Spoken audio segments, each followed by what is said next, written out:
ನಮಸ್ಕಾರ. ಇದು ನಿಮ್ಮ GBH63 ಅಪ್ಡೇಟ್ಸ್ ಚಾನಲ್. ಬೆಂಗಳೂರಿನಲ್ಲಿ ನಡೆದ ರಾಜ್ಯ ಮಟ್ಟದ ಅನುದಾನಿತ ನೌಕರರ ಸಭೆ. ಕರ್ನಾಟಕ ರಾಜ್ಯ ಅನುದಾನಿತ ಶಾಲಾ ಕಾಲೇಜು ನೌಕರರ ಸಭೆಯು ಅಕ್ಟೋಬರ್ 4ರಂದು ರಾಜಾಜಿನಗರದ KTVS ಕಾಲೇಜಿನಲ್ಲಿ ನಡೆಯಿತು. ಸಭೆಯ ಅಧ್ಯಕ್ಷತೆಯನ್ನು ವಹಿಸಿದ್ದ ಅನುದಾನಿತ ಶಾಲಾ ಕಾಲೇಜುಗಳ ಒಕ್ಕೂಟದ ರಾಜ್ಯಾಧ್ಯಕ್ಷರಾದ MP ಕರಿಬಸಪ್ಪರವರು ಎಲ್ಲ ಅನುದಾನಿತ ನೌಕರರು ಒಗ್ಗಟ್ಟಾಗಿ ಸಂಘಟಿತರಾಗಿ ಹೋರಾಟ ಮಾಡಬೇಕೆಂದು ಕರೆ ನೀಡುತ್ತಾ, ಈ ರೀತಿ ಮಾಡಿದಾಗ ಮಾತ್ರ 2006ರ ಪೂರ್ವದ ನೌಕರರು ಮತ್ತು ಇತರ ಅನುದಾನಿತ ಸಮಸ್ಯೆ ಇರುವ ನೌಕರರು ಯಶಸ್ಸು ಕಾಣಲು ಸಾಧ್ಯ ಎಂದು ಹೇಳಿದರು. ಪ್ರತಿ ಶಾಲೆ, ಪ್ರತಿ ಊರಿಂದ ಎಲ್ಲ ಅನುದಾನಿತ ನೌಕರರು ಒಂದಾಗಿ ಪ್ರತಿ ಹೋರಾಟದಲ್ಲಿ ತಪ್ಪದೇ ಭಾಗವಹಿಸಬೇಕೆಂದು ಒತ್ತಿ ಹೇಳಿದರು. ಸಭೆಯಲ್ಲಿ 2006ರ ಪೂರ್ವದ ಪಿಂಚಣಿ ವಂಚಿತ ನೌಕರರ ವೇದಿಕೆಯ ರಾಜ್ಯಾಧ್ಯಕ್ಷರಾದ ಡಾಕ್ಟರ್ GR ಹೆಬ್ಬೂರವರು ಮಾತನಾಡಿ, ಅತ್ಯಂತ ಜ್ವಲಂತ ಸಮಸ್ಯೆಯಾದ 2006ರ ಪೂರ್ವದಲ್ಲಿ ನೇಮಕವಾಗಿ ನಂತರ ಅನುದಾನಕ್ಕೆ ಒಳಪಟ್ಟ ನೌಕರರ ಪಿಂಚಣಿ ಸಮಸ್ಯೆ ಇತ್ಯರ್ಥಕ್ಕಾಗಿ ಎಲ್ಲ ನೌಕರರು, ವಿವಿಧ ಸಂಘಟನೆಗಳ ನಾಯಕರು ಒಗ್ಗಟ್ಟಾಗಿ ಬೆಂಬಲ ನೀಡಬೇಕೆಂದರು. 2006ರ ಪೂರ್ವದ ನೌಕರರ ಪಿಂಚಣಿ ಸಮಸ್ಯೆ ಬಗ್ಗೆ ಎಳೆಯಾಗಿ ಬಿಡಿಸಿ ಮಾತನಾಡಿದ ಅವರು, ಪಿಂಚಣಿ ಇಲ್ಲದೆ ನರಳುತ್ತಿರುವ ನೌಕರರನ್ನು ನೆನೆದು ಕಣ್ಣೀರು ಹಾಕಿದರು. ಕಾರ್ಯಕ್ರಮದ ಅಧ್ಯಕ್ಷತೆ ವಹಿಸಿದ್ದ ಶ್ರೀ MP ಕರಿಬಸಪ್ಪ ಮತ್ತು ಇತರ ಪದಾಧಿಕಾರಿಗಳನ್ನುದ್ದೇಶಿಸಿ ಪಿಂಚಣಿಗಾಗಿನ ಹೋರಾಟಕ್ಕೆ ಕೈ ಜೋಡಿಸಿ ಬೆಂಬಲಿಸಲು ಕೋರಿದರು. ಕಾಲೇಜಿನ ಪ್ರಾಚಾರ್ಯರಾದ ಶ್ರೀ ಕಂಠಯ್ಯನವರು ಪ್ರಾಸ್ತಾವಿಕವಾಗಿ ಮಾತನಾಡಿದರು. ಚಂದ್ರೇಗೌಡ, ರೇವಣ್ಣ, ಮಾಲಿ ಪಾಟೀಲ್, ಡಾಕ್ಟರ್ ಹರೀಶ್, ನಾಗೇಂದ್ರಪ್ಪ ಮೊದಲಾದವರು ಮಾತನಾಡಿದರು. ವೇದಿಕೆಯಲ್ಲಿ ಕೃಷ್ಣಮೂರ್ತಿ, ಮಾರ ಹನುಮಯ್ಯ, ಚಿಕ್ಕಸ್ವಾಮಿ, ರವಿ ಚಿಕ್ಕನಾಯಕನಹಳ್ಳಿ, ನಟರಾಜ್, ಅಂಗಲ್, ನಾಗನಗೌಡ, ರಮೇಶ್, ಕುಮಾರ ಮೊದಲಾದವರಿದ್ದರು. ಕಾರ್ಯಕ್ರಮವನ್ನು ಗೋವಿಂದಗೌಡ ನಿರೂಪಿಸಿದರು. ಕಾಲೇಜಿನ ವಿದ್ಯಾರ್ಥಿನಿಯರು ಪ್ರಾರ್ಥಿಸಿ ಕನ್ಯಾಕುಮಾರಿ ಭಕ್ತಿ ಗೀತೆ ಸ್ವಾಗತಿಸಿ ಗೋವಿಂದರಾಜ್ ವಂದಿಸಿದರು ಮತ್ತು ಸಭೆಯ ವ್ಯವಸ್ಥೆಯನ್ನು ಅತ್ಯಂತ ಅಚ್ಚುಕಟ್ಟಾಗಿ ಮಾಡಿದ್ದರು. ರಾಜ್ಯದ ವಿವಿಧ ಜಿಲ್ಲೆಯ ಅನುದಾನಿತ ಹಲವಾರು ಪಿಂಚಣಿ ಸಮಸ್ಯೆಗಳಿರುವ ನೌಕರರು ಭಾಗವಹಿಸಿದ್ದರು. ನಮಸ್ಕಾರ. ಇದು ನಮ್ಮ GBH63 ಅಪ್ಡೇಟ್ಸ್ ಚಾನಲ್. ಇದನ್ನು ಸಬ್ಸ್ಕ್ರೈಬ್ ಮಾಡಿ ಮತ್ತು ಶೇರ್ ಮಾಡಿ. ವರದಿ GB ಹಾವೇರಿ, ನಿರೂಪಣೆ ಸಿದ್ದಪ್ಪ ದಾವಣಗೆರೆ ಇವರು. ನಮಸ್ಕಾರ.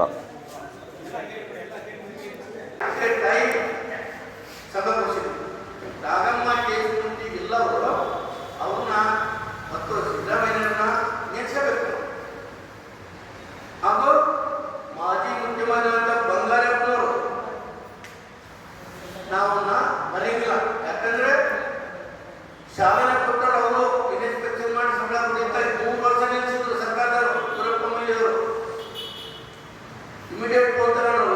ನಾನು ಮುಖ್ಯಮಂತ್ರಿ, ಈ ಶಿಕ್ಷಣ ಮಂತ್ರಿ, ಇಮಿಡಿಯೇಟ್ ನೇಮಕ ಮಾಡಿ ಕೊಡ್ಕೊಂಡು ಗ್ರಾಂಟ್ ಕೊಡ್ತಾರೆ. ಅವಾಗ ಎಷ್ಟಾಯ್ತು ಅಂದ್ರೆ 60% ಗ್ರಾಂಟ್ ಆಯ್ತು. ಅದನ್ನು ಸರ್ಕಾರದ ನಮ್ಗೆ ಹೆಂಗೆ ಮಾಡೋದು ಅಂದ್ರೆ ಕೆಲವರು ಸಂಕ್ಷಿಪ್ತವಾಗಿ ಕೊಡಿಯೋದಕ್ಕೆ ಯಾಕೆ ಹೇಳೋಲ್ಲ. 1/1/9 ಅಪಾಯಿಂಟ್ ಆಗಿಲ್ಲ. ಅವ್ರು ಕಷ್ಟಪಡಿ ಅಂತ ಆದೇಶ ಗೊತ್ತಾಯ್ತಲ್ಲ. ನನ್ನ ಗೊತ್ತೈತಿ, ರೇವಣ್ಣ ಗೊತ್ತೈತಿ, ಚಂದ್ರಣ್ಣ ಗೊತ್ತೈತಿ, ಎಲ್ಲರಿಗೂ ಗೊತ್ತೈತಿ. ಆಮೇಲೆ ಎಲ್ಲ ಕೈಬಿಟ್ಟೋದ್ರಿಂದ ಅವರ ಸಂಘಟನೆ ನಡೆಸಿದ್ವಿ. ಎಲ್ಲರೂ ಹೋರಾಟ ಮಾಡ್ಕೊಳ್ಳೋಣ, ರಿಸಲ್ಟ್ ಹೋಗೋಣ. ಅವಾಗ ಬಿಗಿಡಿದ್ರೆ ಇಡೀ ರಾಜ್ಯಕ್ಕೆ ಒಂದೇ ಥರ ಸಮಸ್ಯೆ ಬಿಗಿಡಿ. ಹೀಗೆ ಬಡಗು ಬಂತು ಅಂದ್ರೆ ಮನುಷ್ಯನಿಗೆ ಬಹಳ ಸಮಸ್ಯೆ. ಅವನ ಬಿಡಲಿಲ್ಲ. ನಾನೇನ ಅಧ್ಯಕ್ಷ ಮಾಡಿದ್ರು, 1/92 ಡೇಟ್ ಎಕ್ಸ್ಟೆಂಡ್ ಮಾಡಿದೆ. 1/92 1/91 ಏನು ಗೊತ್ತಾ? ಮೀಸಲಾತಿ ಮನ್ನಾ, SC ST ಅಧ್ಯಕ್ಷರು ಅಪಾಯಿಂಟ್ಮೆಂಟ್ ಆದರು. ಏನು ಮಾಡಬೇಕು? ಅಪ್ಲೈಯೋ ಎಲ್ಲ ಈ ಮನೆಗೆ ಹೋಗೋದು ಹೇಗೆ? ಅದನ್ನ ಮನ್ನಾ ಮಾಡಿದ್ರು. ನಮ್ಮ ಕಡಿದಾಳು ಮಂಜಪ್ಪನವರು ಅಂತ ನಮ್ಮ ಗುರುಗಳು ಗೋವಿಂದೇಗೌಡರು, ಪಪ್ಪ ಗೋವಿಂದೇಗೌಡರು ಎಂತ ಪುಣ್ಯಾತ್ಮರು ಸೈಲೆಂಟಾಗಿ ಆದೇಶ ಮಾಡಿದ ಸಂಘ ನಂತರ ನಮ್ಗೆ ಕೊಟ್ಟರು. ಅಂದ್ರೆ ನೇಮಕ ಆದೇಶನೇ ಬಂದಿಲ್ಲ. ನೆನಪಿಟ್ಕೊಳ್ಳಿ ನಿಮಗೆ. ಈಗ ಇದ್ರಿ ಇಲ್ಲ ಅಂದ್ರೆ ಅದೇ ಸಲ ಬಂದು ನಿಮಗೆ ಅಂತದ್ರಾಗ ಅರ್ಜಿ ಮಾಡ್ಕೊಂಡು ನಿಮ್ಗೆ ಮೋಸ ಮಾಡಿ ಸರ್ಕಾರ ಇದು ಮಾಡ್ತಿದ್ದಿಂದ ಸರ್ಕಾರ ಇತ್ತಲ್ಲ ಆಸ್ಪತ್ರೆ ನೋಡಿ ಸರ್ಕಾರ ಇದು ಅದಕ್ಕೆ ಬರಲ್ಲ. ಇದನ್ನ ಫಸ್ಟ್ ಬೇಡಿಕೆ ನಮ್ಮದು. ಎರಡನೇದು ಈ ದೈಹಿಕ ಶಿಕ್ಷಕರು ಮತ್ತು ಗ್ರಂಥಪಾಲಕರ ನೇಮಕಾತಿಗೆ ಕರೆಕ್ಟ್ ಗೊತ್ತಿಲ್ಲ. ನನ್ನ ಆಸೆ 2003 ಒಂದು ಶಿಕ್ಷಕ ಜಿಲ್ಲಾಡಳಿತ ಸ್ಥಾಪನೆ ಮಾಡಿ ನಾನು ನನ್ನ ಕೈಲಿ ಆಲೋಚನೆ ಕೊಡ್ತೀನಿ. ಒಂದು ನಿಧಿ ಸ್ಥಾಪನೆ ಮಾಡೋಣ. ಯಾರಿಗಾಗುತ್ತೆ ಇದೆಯೋ ಒಂದು ತಿಂಗಳ 1,000 2,000 ಸಿಕ್ಕ ಹೋಗಿಸಿ ಮಾತ್ರ ಸಹಾಯ ಮಾಡಿ ಅಂತ ಹೇಳಿ ನಿಮ್ಮನ್ನು ಬೇಡ್ಕೊಳ್ತಾ ಇದ್ದೀನಿ.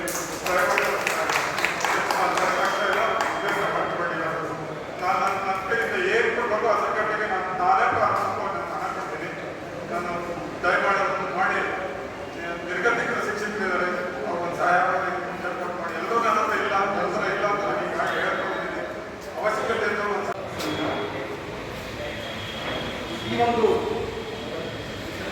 ಪಿಂಚಣಿ OPS ಏನಿದೆ ಇದರ ಒಂದು ಚಿಂತನವಂತನ ಕಾರ್ಯಕ್ರಮವನ್ನು ಮಾಡಬೇಕಿದೆ.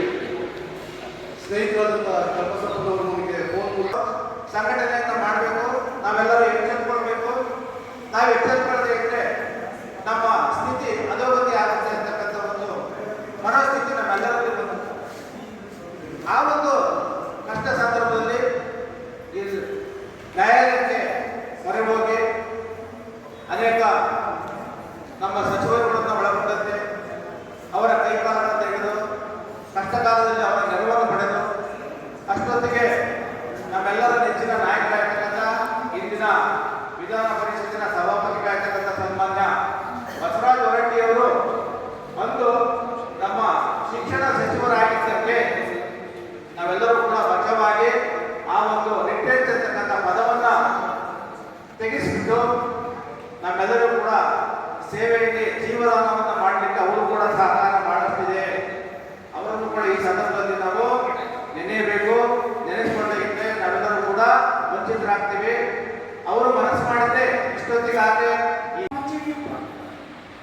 195% ಸಮಸ್ಯೆ ಇರ್ತಕ್ಕಂಥವ್ರು. ಇನ್ನೂ ಅನೇಕ ನಮ್ಮ ಸ್ನೇಹಿತರು ಹೇಳಿದರು, ರಾಜ್ಯ ಇನ್ನೂ ಮುಂದೆ ಏನೇನು ಬರ್ತದೇನೋ ಸುತ್ತೋಲೆ ಬಂದಿದೆ ಅಂತ. ಇನ್ನೂ ಈ ಖಂಡಿತ ಇದೆ, ಇಲ್ಲ ಅಂತ ನಾನು ಹೇಳ್ತೇನೆ. ಈ ಖಂಡಿತ ಈ ಸಮಸ್ಯೆ ಇವತ್ತಿದ್ದಲ್ಲ. ನಾವು 70-88ರ ಅವಧಿಯಲ್ಲಿ ಸಮಸ್ಯೆಯನ್ನು ಎದುರಿಸಿ ಈ ಹಂತದಲ್ಲಿ ಇವತ್ತು 90-95,000 ಪೆನ್ಷನ್ ಕೊಡ್ತಾರೆ. ಮಾನ್ಯ ಅಧ್ಯಕ್ಷರಾದಂಥ ಕಲ್ಪಸಪ್ಪನವರ ನೇತೃತ್ವದಲ್ಲಿ ನಾವು 90-91ರ ದಶಕದಲ್ಲಿ ಹೋರಾಟವನ್ನು ಮಾಡಿ ಸುಮಾರು 10,000 ಸಿಬ್ಬಂದಿಗಳು ನಾವು ಹೋರಾಟ ಮಾಡಿ ಆ ಹೋರಾಟ ನೇಮಕಾತಿಯಲ್ಲಿ ಅನುದಾನ ಏನು ಶಾಲಾ ಕಾಲೇಜುಗಳು ನೌಕರರಿದ್ದೀವಿ ಎಲ್ಲ ಶಿಕ್ಷಕರನ್ನಾಗಿದ್ದಂತೆ ಎಲ್ಲ ನೌಕರರಿದ್ದರೆ ಪಿಂಚಣಿಯನ್ನು ನಡೆಸಬೇಕು ಅಂತ ದೊಡ್ಡ ಆಸೆಯನ್ನು ಇಟ್ಟುಕೊಂಡು ಸಂಘಟನೆ ಮಾಡಿಕೊಂಡು ಏನು ಹೋರಾಟವನ್ನು ಮಾಡುವ ರೀತಿಯಲ್ಲಿ ಹಿರಿಯರು. ಯಾಕೆಂದರೆ ಶಿಕ್ಷಣ ಸಂಸ್ಥೆ ಇದ್ದಾಗ ಜೀವನವನ್ನು ನಡೆಸಬಹುದು. ನಾನು ಗೊತ್ತಿದೆ, ನಾನು ಹಲವು ಶಿಕ್ಷಣ ಸಂಸ್ಥೆಗಳ ಆಡಳಿತ ನೋಡಿದ್ದೀನಿ. ಅಷ್ಟೆಲ್ಲ ಅನುಕೂಲ ಇದ್ದರೂ ಕೂಡ ಸಮಾಜ ಸೇವೆ ಮಾಡಬೇಕಂತಕ್ಕಂಥ ದೇಶ ನಡೆಸತಕ್ಕಂಥದ್ದು ಕೇವಲ ಕೆಲವೇ ವ್ಯಕ್ತಿಗಳು ಮಾತ್ರ. ಅದನ್ನು ಗಮನಿಸಬೇಕು. ಮನೆಯಲ್ಲಿ ಕೂತ್ಕೊಂಡು ವಾಟ್ಸಪ್ಪಲ್ಲಿ ಮೆಸೇಜ್ ಮಾಡೋದು ಸುಲಭ. ಮನೆಯಲ್ಲಿ ಕೂತ್ಕೊಂಡು ಅಥವಾ ಯಾವ ಜವಾಬ್ದಾರಿ ವಹಿಸ್ಕೊಂಡ್ರೆ ಫೋನ್ ಮಾಡಿ ಏನು ಸರ್ ನೀವು ಮಾಡಿಲ್ಲ ಅಂತಕ್ಕಂಥ ರೀತಿಯಲ್ಲಿ ಏರದು ಮೇಲೆ ಮಾತಾಡ್ತಕ್ಕಂಥದ್ದು ಬಹು ಸುಲಭ. ಬೀದಿಲಿ ನಿಂತ್ಕೊಂಡಾಗುತ್ತಾರೆ, ಅಧಿಕಾರಿಗಳ ಮುಂದೆ ಹೋಗಿ ನಿಂತ್ಕೊಂಡಾಗುತ್ತಾರೆ, ಸಚಿವರ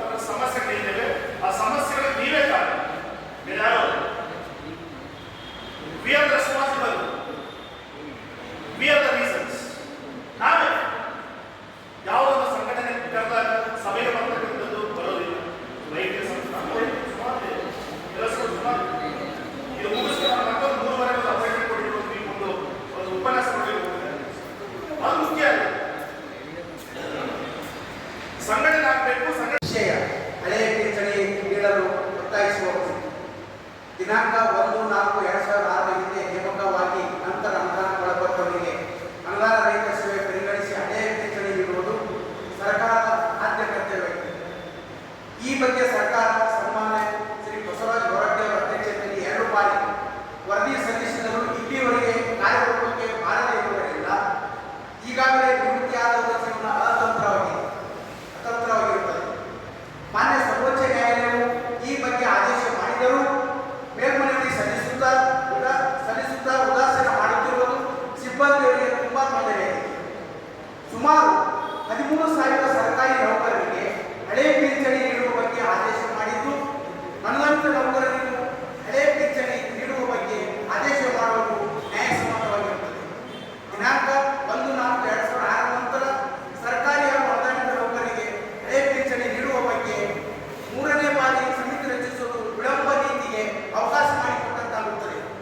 ಆದ್ದರಿಂದ ಎಲ್ಲ ನೌಕರರಿಗೆ ಈ ಒಂದು ಸಮಿತಿಯ ಕಾಯುವ ಬದಲಾಗಿ ಕೂಡಲೇ ಸಚಿವ ಸಂಪುಟದಲ್ಲಿ ಸೂಕ್ತ ತೀರ್ಮಾನವನ್ನು ಕೈಗೊಂಡು ಅನುದಾನ ರಹಿತ ಸೇವೆ ಪರಿಗಣಿಸಿ ಹಳೆ ಪಿಂಚಣಿ ನೀಡಲು ಒತ್ತಾಯಿಸುತ್ತೇವೆ ಹಾಗೂ ತಮ್ಮ ಸರ್ಕಾರ ನೀಡಿರುವ ಭರವಸೆಯನ್ನು ಈಡೇರಿಸಬೇಕೆಂದು ಎಲ್ಲ ನೌಕರರ ಪರವಾಗಿ ವಿನಂತಿಸಿಕೊಳ್ಳುತ್ತೇವೆ. ವಂದನೆಗಳು.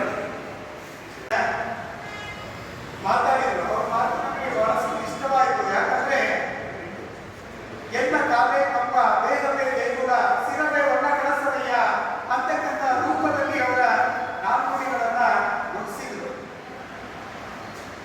ಜೊತೆಗೆ ಕರ್ಕಸಪ್ಪ ಅವ್ರಿಗೂ ಸಮೇತ ಒಂದು ರೀತಿಯಲ್ಲಿ ಹೇಳ್ಬೇಕಂದ್ರೆ ಅವರು ನಮಗೆ ಹಾಲುಮನ ಅದರಲ್ಲೆಲ್ಲ ಒಂದು ತೊಂದರೆ ಉಂಟಾಗಲ್ಲ. ಅದಕ್ಕೆ ಬಹಳ ಸಾಥ್ ಕೊಟ್ಟಿರ್ತಕ್ಕಂಥವ್ರು ಸಮೇತ ನಮ್ಮ ಚಂದ್ರೇಗೌಡರು ಒಂದು ಹೋರಾಟಗಾರರು ಅವ್ರ ಮಾತನ್ನು ಕೇಳಬೇಕಾದ್ರೆ ಬೈಕ್ ಸಿಕ್ಕಿದೆ ಕೊಡೋದೇ ಇಲ್ಲ ಬೇರೆ ಮಾತನ್ನ ಹೋರಾಟದ ಮಾತುಗಳನ್ನ ಚೆಲ್ಲಾಡ್ತಾರೆ.